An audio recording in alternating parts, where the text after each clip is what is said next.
పగడాల ప్రవీణ్ కుమార్ గారు పాస్టర్ గారు మొన్న నైట్ కొంతమూరు దగ్గర అనుమానాస్పదంగా మృతి చెందడం మనందరికీ కూడా తెలిసిందే. విషయం ఏంటంటే ప్రవీణ్ గారి మరణం అనేది చాలా బాధాకరమైన ఇష్యూ. అనుమానాస్పదంగా మృతి చెందారని చెప్పి పోలీసులు కూడా కేసు ఫైల్ చేయడం జరిగింది. ఆ నెక్స్ట్ డే మార్నింగ్ కొంతమంది చూసి ఇలా చనిపోయారని చెప్పగానే పోలీసులు ఇన్వెస్టిగేషన్ కి వెంటనే వచ్చి ఇమీడియట్ గా బాడీని కూడా అక్కడ నుంచి తీసి ఇన్వెస్టిగేషన్ చేయడం మొదలు పెట్టారు. అందరూ కూడా వాళ్ళ కుటుంబ సభ్యులు ఎవరైతే ఉన్నారో వాళ్ళందరూ కూడా వాళ్ళ అనుమానాస్పదంగా ఆ మృతిని వాళ్ళు భావించిన తర్వాత వాళ్ళ అనుమానాస్పదంగా మృతి అని చెప్పేసి పెట్టడం జరిగింది. ఇమీడియట్ గా నేను కూడా ఎస్పీ గారితో మాట్లాడాను, డీజీపీ గారితో మాట్లాడడం జరిగింది. గౌరవ ముఖ్యమంత్రి గారు కూడా దీని మీద ఇమీడియట్ గా ఎంక్వైరీ వేసి నిజానిజాలు తేల్చమని చెప్పేసి అందరికీ కూడా ఆర్డర్స్ కూడా పాస్ చేయడం జరిగింది. ఎక్కడ కూడా ఎటువంటి ఇబ్బంది లేకుండా పారదర్శకంగా దర్యాప్తు కొనసాగిస్తున్నాం.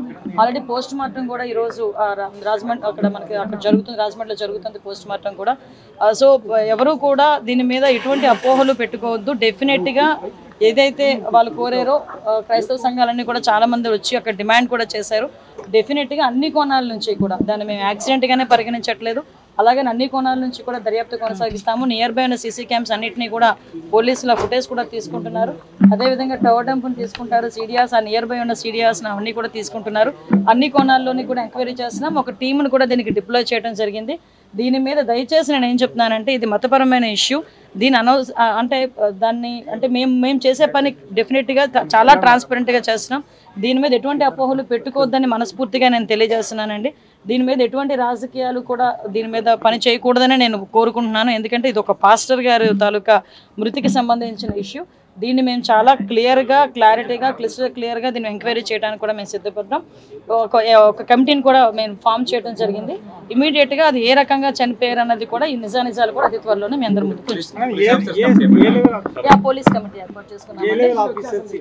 డిఎస్పీ లెవెల్ ఆఫీసర్ ఈరోజు అదే దాన్ని ఎంక్వైరీ చేస్తున్నారండి. కొవ్వూరు డిఎస్పీ గారు దీనికి ఎంక్వైరీ ఆఫీసర్ కింద కూడా ఎస్పీ గారు నియమించడం జరిగింది. అది నిన్ననే నియమించడం జరిగింది. దీని మీద అన్ని విషయాలు కూడా నేను డిఎస్పీ గారితో కూడా మాట్లాడాను. ఎవరైతే ఎంక్వైరీ ఆఫీసర్ ఉన్నారో ఆ ఎంక్వైరీ ఆఫీసర్ గారితో కూడా నేను మాట్లాడడం జరిగింది. ఎస్పీ గారితో మాట్లాడాను, డీజీపీ గారితో మాట్లాడాను. అందరితో మాట్లాడి ఇన్ఫర్మేషన్ తెప్పించుకొని ఎప్పటికెప్పుడు మానిటర్ కూడా చేసుకుంటున్నాం. వాళ్ళ కుటుంబ సభ్యులు కూడా నా ప్రగాఢ సానుభూతిని తెలియజేస్తున్నా. ఆ కుటుంబ సభ్యులు కూడా నేను మాట ఇస్తున్నా, గవర్నమెంట్ తరఫు నుంచి ఏ ఎంక్వైరీ అయినా మేము చేయడానికి సిద్ధంగా ఉన్నాం. ఎంక్వైరీకి కూడా మీరు అందరూ కూడా సహకరించండి. దీన్ని అనవసరంగా కూడా మతపరమైన విద్వేషాలు రెచ్చగొట్టడానికి ప్రయత్నం చేయొద్దు. అట్ ద సేమ్ టైం రాజకీయాలు కూడా దీని మీద రాకూడదని నేను మనస్ఫూర్తిగా కోరుకుంటున్నాను. ఫ్యామిలీ మెంబర్స్ ఏమైనా అనుమానం వ్యక్తం చేస్తున్నారు, ఎందుకు అసలు యాక్సిడెంట్ కాదని చెప్తున్నారు? అట్లాంటిది ఎందుకు? యాక్చువల్గా వాళ్ళు ఇప్పుడు ఎవరైనా సడన్గా వచ్చే మనిషి, బాగా శుభ్రంగా ఉన్న మనిషి చనిపోయారు అనేసరికి ఆటోమేటిక్గా ఎవరికైనా అనుమానం వస్తుంది.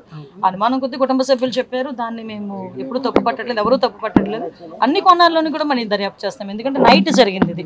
ఎందుకంటే కొన్ని ఫుటేజెస్లోని మనకి ఆ టోల్ గేట్ దాటినట్టు వచ్చింది, తర్వాత కొన్ని ఫుటేజెస్లో కొంత యాక్సిడెంట్లో కొంచెం కనిపించింది. ఇవన్నీ ఉన్నాయి.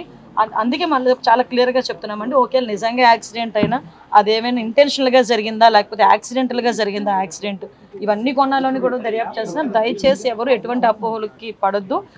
గవర్నమెంట్ ట్రాన్స్పరెంట్గా ఉంది, గవర్నమెంట్ చాలా చిత్తశుద్ధితో ఉంది ఎంక్వైరీ చేయడానికి. దయచేసి అందరూ అదేనండి. అందుకే మేము యాక్సిడెంట్ అని మేము కేసు ఫైల్ చేయలేదండి. వాళ్ళ కుటుంబ సభ్యులు ఏదైతే వాళ్ళు అనుమానం వ్యక్తం చేశారో అనుమానాస్పద మృతి కిందే కేసు కూడా ఫైల్ చేశాం. ఈ రోజు కూడా పోస్ట్ మార్టం కూడా జరుగుతుంది. ఎవరైతే వాళ్ళ కుటుంబ సభ్యులు ఏదైతే కావాలని అంటే మాకు ఈ ఎంక్వైరీ కావాలని కోరుకుంటున్నారో ఆ ఎంక్వైరీ చేయడానికి కూడా ఈరోజు గవర్నమెంట్ సిద్ధంగా ఉంది.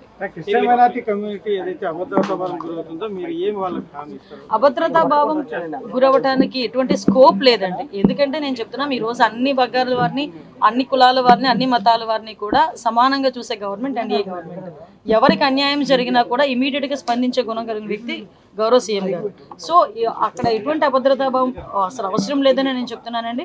ఎటువంటి ఏదైనా ఇష్యూ ఉన్నా కూడా డైరెక్ట్గా నాతో మాట్లాడే చనువు కూడా ఉంది వాళ్ళందరికీ కూడా. కాబట్టి ఎవరు అదే ఆ అపోహలే పడొద్దని ప్రత్యేకంగా నేను విన్నవించుకోవడానికి వచ్చాను. లేదండి, సెన్సిటివిటీ ఉన్నా లేకపోయినా మా బాధ్యత. ఈరోజు సెన్సిటివిటీ వచ్చింది కాబట్టి ఇంకొంచెం మా బాధ్యత పెరిగిద్ది. డెఫినెట్గా మేము అనుమానాస్పద మృతి కిందనే మేము చేసుకున్నాం. దాని మీద ఎంక్వైరీ జరుగుతుంది. టీమ్ ఫామ్ చేసుకున్నాము. ఇమీడియట్గా దాని మీద ఎంక్వైరీ కూడా జరుగుతుంది. అన్ని కోణాల నుంచి కూడా దర్యాప్తు చేస్తున్నాం.